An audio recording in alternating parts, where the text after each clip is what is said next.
Fala, rapaziada, sextou, meus queridos. Final de semana tem galão, especialmente aí o time principal lá nos Estados Unidos contra o Orlando City, galera. Bora conferir esse trecho aqui com as últimas informações do Galo. Tem contratação do Galo na área oficialmente, então bora repercutir as notícias do Galão, trazendo aqui para vocês um trecho do jogo aberto. Link na descrição do vídeo aí como créditos, galera.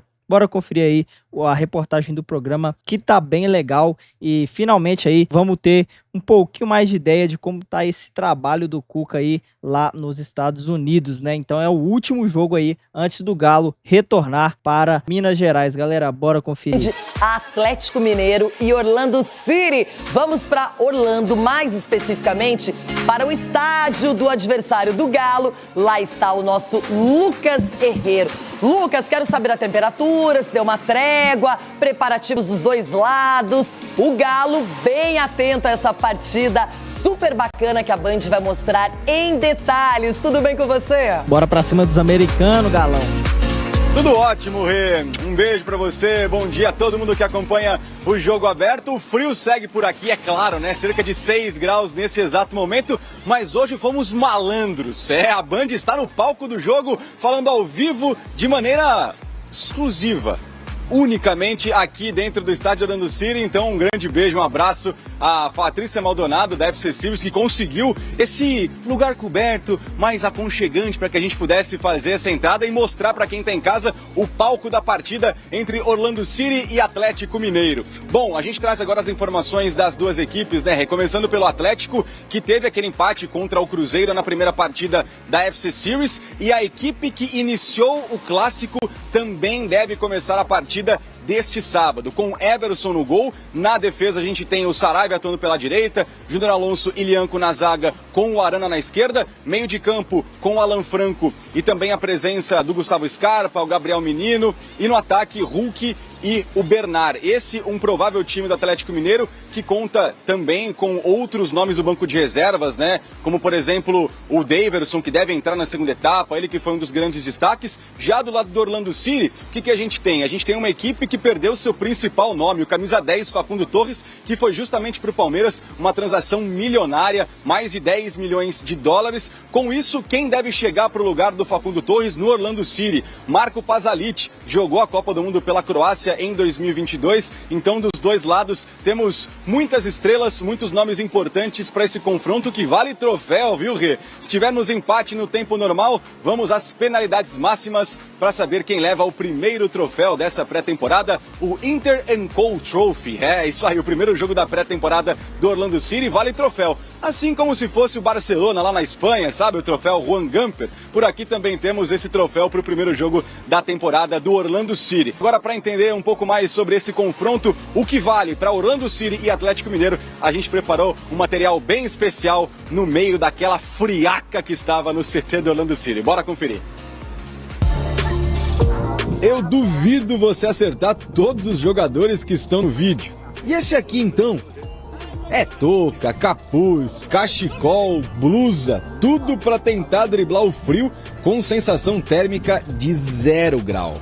É muito difícil, muito frio, fase difícil na manhã e também na tarde, mas aí se sente um pouco de saudade do Brasil. A gripe vem, com certeza, né, depois do choque térmico.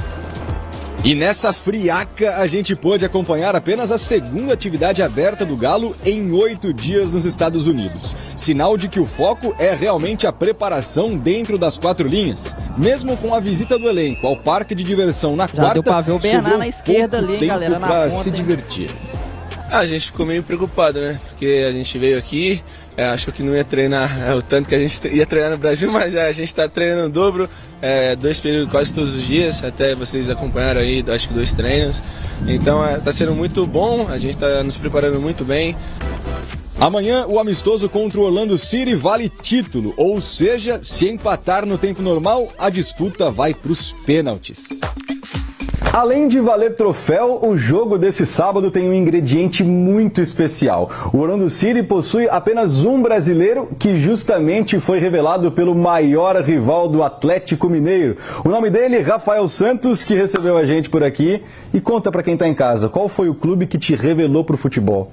O Cruzeiro, né? Cruzeiro é a minha casa ali, onde eu pude jogar vários jogos contra o Atlético, né? Tenho um respeito também pelo Atlético, mas o jogo de sábado vai ser um jogo atípico para mim, onde vou poder estar matando a saudade de jogar um clássico, né? A relação do Orlando City com o Brasil é de longa data. O clube já teve dono brasileiro na década passada e hoje possui o diretor de futebol, Ricardo Moreira, além do CEO, Luiz Musi. A gente sempre teve, no escritório, no front office aqui, sempre a gente tinha um dono brasileiro antes, que vendeu, a gente tinha muitas pessoas que trabalhavam no dia a dia do clube brasileiro, ainda tem. O nosso CFO é brasileiro, o nosso CMO, Chief Marketing, é brasileiro. Eu, o Ricardo aqui, temos pessoas do departamento de scout e os jogadores que sempre vieram e renderam aqui desde a época do Kaká, né, que foi o que iniciou tudo. No Galo, enquanto o Sub-20 joga o Mineiro e ainda não venceu, os titulares entram em campo nos Estados Unidos, com a mesma formação que iniciou o clássico do último sábado. Everson, Saravia, Lianco, Júnior Alonso e Arana, Fausto Vera, Alan Franco e Gustavo Scarpa, Gabriel Menino, Bernard e Hulk. Tudo pronto e a primeira decisão da temporada, Orlando City e Atlético Mineiro, você acompanha ao vivo na tela da Band. É amanhã, a partir das 4h45 da tarde. Não perca, bacana de acompanhar aqui na Band. Galera, Paulo Brax está contratado pelo Galo e o Everton Guimarães falou aí sobre o novo cargo onde esse gestor do futebol vai ocupar, que será aí acima do Vitão da Massa. Vamos conferir o trecho, galera. As imagens são da TV Band Minas, link na descrição do vídeo como créditos. Eu queria falar sobre a pressão também do jogo do final de semana do Cruzeiro contra o Betim, nas costas do Diniz. Mas já que o Eltinho puxou o assunto, eu acho que vale a pena a gente também já entrar para falar, porque o Atlético ontem oficializou a contratação do Paulo Brax. Fato é que, se você fizer uma pesquisa, uma stalkeada nas redes sociais, você vai ver que há um desconforto muito grande com a contratação do Paulo Brax. Aí eu quero devolver uma pergunta para você que está assistindo a gente aqui e ouvindo pelo rádio. Quem, afinal de contas, vocês querem? Porque o Cuca gerou desconforto, embora a maioria tenha aprovado. O Paulo Brax tem lá suas limitações, e os trabalhos dele, os mais recentes, não foram trabalhos bons, mas eu meto uma ressalva, porque é o seguinte: quem prometeu que o Atlético traria alguém muito maior, como gestor, como treinador, e transformaria o Galo num time mundial, não foi o Paulo Brax. Então, quando o Paulo Brax vem pro Atlético, o trabalho dele depende diretamente de quem tá acima dele. E aí eu tô falando dos gestores do clube. Donos. Porque no Vasco não tinha como o trabalho do Paulo Brax avançar. O do Alexandre Matos não aconteceu lá no Vasco. Então aí a gente coloca Brax e Matos no mesmo patamar. Não conseguem trabalhar porque acima deles, os caras da 777 não eram do ramo, eles não estavam conseguindo gerir o Vasco. Boicotaram. O Santos, que é onde o Brax se encontrava agora, estava passando por um processo de reestruturação. Estava na B, subiu para A e agora voltando a ser um clube de Série A, e aí a realidade de Série A é bem diferente da de Série B. No Internacional, ele pegou a pior época da última década do Internacional. Os piores gestores eram gestores de quando ontem eu estava conversando com a Renata Fã, inclusive, sobre isso. Ela não consegue ouvir o nome do cara que era presidente quando o Paulo Brax era gestor do clube. Então, pera lá. Que ele tem preparo, Inter, então. Inegavelmente, ele estudou muito para exercer o cargo. Ele é um cara que sabe mais do riscado, da área dele, do que o próprio Vitor, que hoje é diretor. Agora eu tô vendo todo mundo bater no cara como se o cara fosse absolutamente um nada. E aí? E tem outra coisa do Paulo Brax no Internacional que é muito importante. Você falou a respeito da situação que estava vivendo no Internacional, e ali também foi feito o aumento da dívida. Com a chegada do Paulo Brax, ele diminuiu em 30% a folha salarial, que é uma preocupação quando você tem uma dívida muito alta, e naquele momento era necessário diminuir gastos dentro do Internacional, e ele conseguiu fazer isso, diminuindo em 30%, e ao fim do trabalho dele, que foram apenas 14 meses, foi o primeiro período do Internacional nos últimos 5 anos que teve superávit. Então foi a primeira vez que o Internacional terminou o ano, até o torcedor colorado me perdoe o termo que eu vou usar, no azul, né? Não, com dívidas tranquilas, alicerçados. Então isso é ponto positivo. E um outro ponto positivo que muito torcedor colorado tá aí para pegar e entender que isso é importante também, no quesito vendas. A principal venda na história do Internacional nos últimos anos é do Yuri Alberto. E vendas também são importantes. E naquele momento, quem fez a negociação junto ao Zenit foi o Paulo Brax. Interessante, 25 milhões de euros que entraram no cofre do Internacional. Então é claro que a gente entende que quando o Atlético, como o Everton muito bem começou, quando a gente coloca que o Atlético estava buscando no mercado nomes lá da primeira prateleira, buscando até nomes que estão trabalhando no futebol do exterior, não só para gestor de futebol, mas também como treinador, levava a crer que o Atlético buscaria esses nomes. Quando não busca, é o que a gente começa as discussões. Mas o Paulo Brax já mostrou que entende, que estudou, que se preparou para isso. Agora que ele está anunciado pelo Atlético, é o torcedor do Atlético abraçar e entender a missão que o Paulo Brax tem no Atlético. Eu não sei a opinião dos amigos, o ouvinte também pode opinar aqui. Talvez um tanto da frustração do torcedor atleticano com relação ao anúncio do Paulo Brax fazendo um recorte dos últimos anos, mas eu acho que tem muito mais a ver com a expectativa frustrada do não retorno de Rodrigo Caetano. Eu não sei, eu posso estar enganado, porque o nome do Rodrigo Caetano, quando a gente fala de Atlético nos últimos anos, efetivamente está ligado a sucesso. Claro que ele não ganhou todos os anos, mas 21, 22, o Atlético tinha um ótimo time, melhorado até do que de 21, na verdade.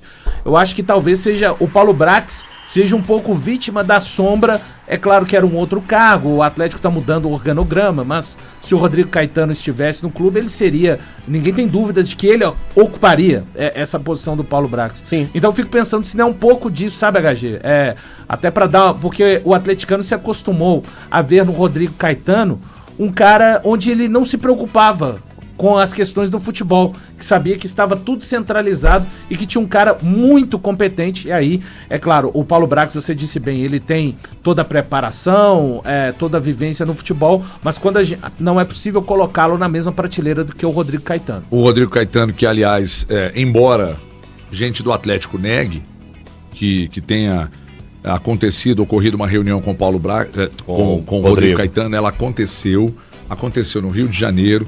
Estavam Sérgio Coelho, Rodrigo Caetano e mais uma terceira pessoa, que eu não sei se foi o Carlos Alberto do Atlético, eu não sei. Tinha uma terceira pessoa nessa reunião, até quem sabe uma quarta, mas o Sérgio Coelho, mais um do Atlético, e o Rodrigo Caetano se encontraram no Rio de Janeiro. E o Rodrigo Caetano, na oportunidade nós falávamos disso aqui, o Rodrigo Caetano não voltou porque ele tem questões familiares precisam ser resolvidas e lá no Rio de Janeiro. Então ele não conseguiria voltar. E aí, diante disso, o Atlético foi para o mercado e tal, e aí chegou no Paulo Brax. Paulo Brax, acima de tudo, o que a gente tem que destacar aqui, que é um atleticano, né? Sim. Atleticano de arquibancada mesmo e tal. Então, assim, o que eu posso desejar ao Paulo Brax é que o Paulo Brax faça um ótimo trabalho no Atlético, mas você, torcedor do Atlético, precisa entender definitivamente. O trabalho do Paulo Brax só vai virar se a direção der a ele autonomia e condição para ele exercer o trabalho dele. Caso contrário, aí é que tá, meu ninguém querido. faz milagre, nem o Rodrigo Caetano, que aliás foi contra a venda do Savinho, tá? Na oportunidade, pelos péssimos valores que foram aplicados, baixos valores aplicados. Ele foi contra, mas ele foi forçado a vender o Savinho para bater a caceta do orçamento. Exatamente. Que não resolveu muita coisa na Nem história pouco. financeira do Atlético. Não resolveu. Né? É por essas que o torcedor atleticano pensa, bom, teve alguém com juízo lá dentro, né? Na questão do Savinho e de tudo que o Rodrigo Caetano ofereceu pro futebol do Atlético nos últimos anos.